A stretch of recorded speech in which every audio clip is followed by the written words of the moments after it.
Good morning everyone. Today we are going to learn use of can and could. What is can and what is could? These are modal auxiliaries. Okay. So आज आपण बघा can आणि could ह्या दोन modal auxiliaries चा use कसा करायचा हे आपण या व्हिडिओ मध्ये शिकणार आहोत. अगदी व्हिडिओ शेवटपर्यंत बघा, तुम्हाला नक्की अगदी सहजपणे हे तुमच्या डेली कम्युनिकेशन मध्ये सुद्धा हे तुम्ही वापरू शकता. याचा वापर तुम्हाला ग्रामर मध्ये तर होणारच आहे, त्याच्याच बरोबर डेली कम्युनिकेशन स्किल मध्ये म्हणजे तुम्हाला जर काही बोलायचं असेल तर त्यावेळेला सुद्धा याचा वापर करून खूप सारी वाक्य तुम्ही तयार करू शकता, खूप सारी वाक्य तुम्ही बोलू शकता. सो ग्रामर पर्स्पेक्टिव्ह तर हे महत्त्वाचं आहेच, त्याचबरोबर स्पोकन इंग्लिश साठी सुद्धा हे खूप महत्त्वाचं आहे. तर बघा समजून घेऊयात आपण कॅन म्हणजे काय आणि कुड म्हणजे काय, त्याचबरोबर त्याचा वापर सेंटेन्स मध्ये करायचा कसा, ग्रामॅटिकली त्याचं सेंटेन्स स्ट्रक्चर असतं कसं, ह्या सगळ्याच गोष्टी आज आपण समजून घेऊयात. बघा कॅन आहे इथं. कॅन म्हणजे काय आणि हे काय दर्शवतं, तर it shows ability. Ability means what, क्षमता. म्हणजे एखाद्याची क्षमता काय आहे, एखादा व्यक्ती काय करू शकतो हे आपण कॅनचा वापर करून सांगू शकतो. जसे की बघा कॅनचा अर्थ मी तुम्हाला इथे दिलाय शकतो. म्हणजे मराठीच्या वाक्यामध्ये जर शकतो येत असेल तर त्यावेळेला तुम्ही कॅन वापरू शकता. आणि जेव्हा मॉडल ऑक्झिलरी कोणतीही असू दे त्याच्या पुढे नेहमी क्रियापदाचं मूळ रूप म्हणजेच पहिलं रूप म्हणजेच V1 येतं. त्यामुळे त्याच्या पुढे म्हणजेच मॉडल ऑक्झिलरीच्या पुढे कधीही क्रियापदाचं दुसरं रूप तिसरं रूप यूज करायचं नाही. सो कॅन आणि त्याच्यानंतर येणारे डायरेक्ट V1. सो बघूयात आपण एखादं मराठी वाक्य जे आपण इंग्लिश मध्ये कसं करू शकतो बघा, किंवा कुठल्या मराठी वाक्यामध्ये कशावरून ओळखायचं की कॅन वापरायचं का कुड वापरायचं. तर ते थोडक्यात तुम्हाला सांगते बघा. वाक्याच्या शेवटी जर तुम्हाला शकतो दिसलं तर त्या वाक्यामध्ये 100% आपल्याला कॅन वापरावं लागेल. ओके, चल आता हे वाक्य आपण ट्रान्सलेट करायचा प्रयत्न करूया. माझा भाऊ इंग्लिश बोलू शकतो. शकतो आलाय म्हणजे 100% कॅन येणार. ह्याच्या अगोदरच्या एका व्हिडिओमध्ये मी सांगितलंय की मराठी वाक्यरचना आणि इंग्लिश वाक्यरचना ह्याच्यामध्ये फरक काय असतो. कारण जेव्हा मराठी वाक्यरचना येते तेव्हा वर्ब शेवटी येत असतं, पण इंग्लिश मध्ये ते अगोदर येतं. मग त्याच्यासाठी करायचं काय, तर बघा पहिल्यांदा त्याच्यामधला सब्जेक्ट फाइंड आउट करायचा. सब्जेक्ट म्हणजे कर्ता आणि कर्ता म्हणजे ती क्रिया करणारा. सो याच्यामध्ये बोलू शकणारा कोण आहे, तर माझा भाऊ, आणि म्हणून ते पहिल्यांदा घेऊन टाकायचं माय ब्रदर.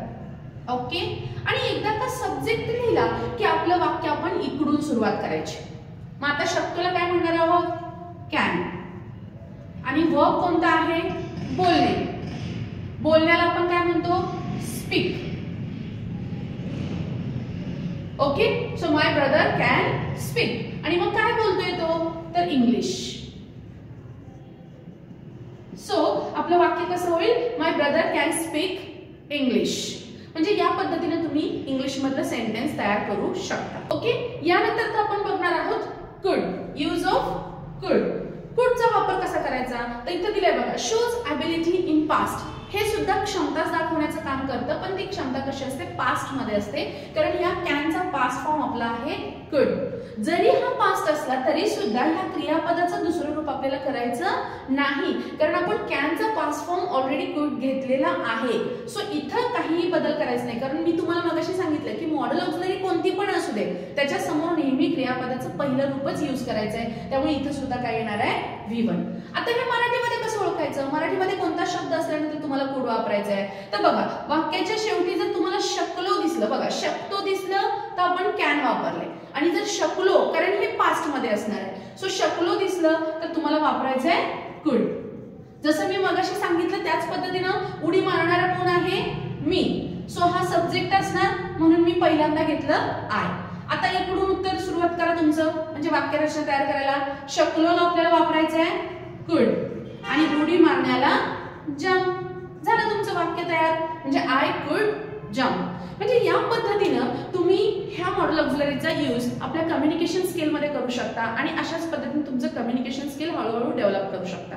म्हणजे ऍटलिस्ट आपल्याला कळलं पाहिजे की वाक्यरचना नक्की काय आहे आणि कशा पद्धतीने आपल्याला वाक्य तयार करायचं आहे. आणि याच्याबरोबरच होतं काय की स्पोकन इंग्लिश ठीक आहे, स्पोकन इंग्लिश, पण त्याच्याच बरोबर तुमचा ग्रामरचा बेस, वाक्यरचनेचा बेस स्वतःहून तयार होतो. आणि मग नंतर आपल्याला लिहायलाही प्रॉब्लेम येत नाही आणि बोलायलाही प्रॉब्लेम. सो या पद्धतीने आपण असे भरपूर सारे व्हिडिओज करत राहूयात. सो तुम्हाला जर हा व्हिडिओ आवडला असेल तर लाईक करा, सबस्क्राईब करा आणि त्याच्याच बरोबर बेल आयकॉन प्रेस करा, म्हणजे तुम्हाला नवीन व्हिडिओची नोटिफिकेशन मिळत राहील. आणि जर तुम्हाला कुणाला स्पोकन इंग्लिश क्लास जॉईन करायचा असेल तर आपल्या वॅकेशन बॅचेस सुरू होत आहेत.